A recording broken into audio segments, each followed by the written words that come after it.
Today, the EFF is joining the political parties which have already launched their manifestos. The Red Berets are hosting their event at Ghandi Square in Johannesburg this morning and say they won't limit the number of members attending. This despite the country remaining on lockdown level 2, which limits outdoor gatherings to just 500 people. Our senior politics reporter, Ziyanda Ngcobo, is in downtown Johannesburg this morning. Ziyanda, a very good morning to you. Of course, it's not as busy as yet as would expect it to be by 10 o'clock, but what's the scene like at the moment?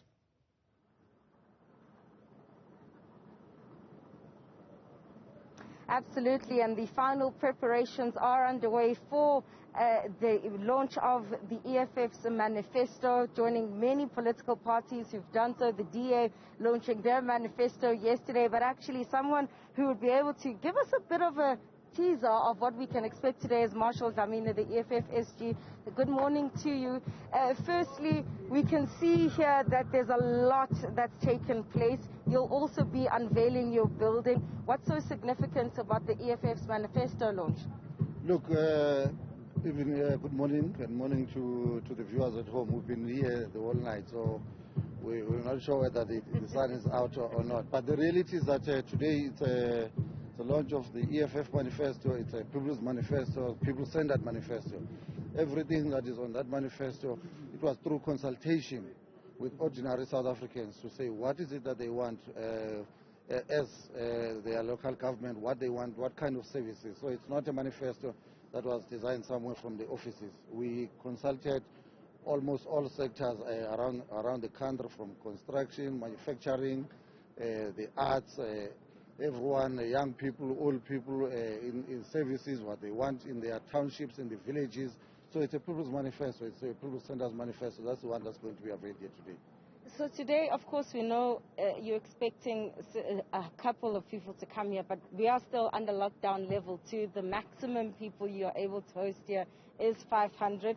What measures have you put in place to ensure that you maintain those regulations? We only comply with COVID protocols in terms of social distancing, in terms of making sure that people, they sanitize, people, they wear their masks.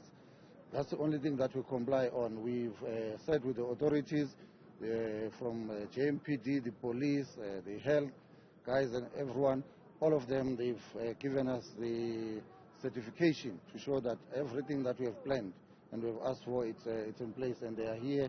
We are working with them. We've got all the stakeholders on board. So we are ready to go. As you can see, 10 o'clock, as we've seen on our posters and everything, we are starting with the process. So we are in compliance with the COVID-19 protocols. As the EFF, you're one of the parties when the IEC actually unveiled the donations that have been given to political parties. Your president said that there's actually nothing to declare. And my question is, most political parties have struggled since the Political Party Funding Act. So how much has this cost you, and where did you get the money to actually fund this manifesto launch? No, it's not about planning. We can't be thrown into the poor planning and stupidity of other parties. It's not our responsibilities. As the President outlined, we get our money from IEC, we get our money from Parliament and party levies. That's what we do. But because we're an organization that works with people, even the service providers and everyone else that is here, they knew the importance of launching this manifesto. They know the importance of this organization in the politics of South Africa, that this is the only organization that represents African people in this country. This is the only organization that practically and make sure that everything else gets implemented in the favor of our African people. So that's why everyone else here is involved, to make sure that we've got a successful manifesto. So we're good to go. All the plans are here and everyone is here. Thank you very much. That's Marshal Dlamini, who is, of course, the Secretary General of the Economic Freedom Fighters. Very important component of putting together this manifesto launch, getting together the branches. He would be overseeing that particular process. But of course, as we've just spoken to him about also the monies and collecting those monies to be able to put together an event such as this one. They'll be unveiling their new building here in downtown Johannesburg, and this is also going to form part of today's celebrations. Right, thank you so much, Ziyanda Ngcobo. She is our senior politics reporter out in Ghandi Square, ahead of the EFF's manifesto launch, and of course they will be renaming their headquarters as well. I wonder how that 500 capacity crowd will be policed, if indeed it does go over that, but we will wait and see. But stay tuned to Newzroom Afrika throughout the day. We'll bring you the latest from Ghandi Square.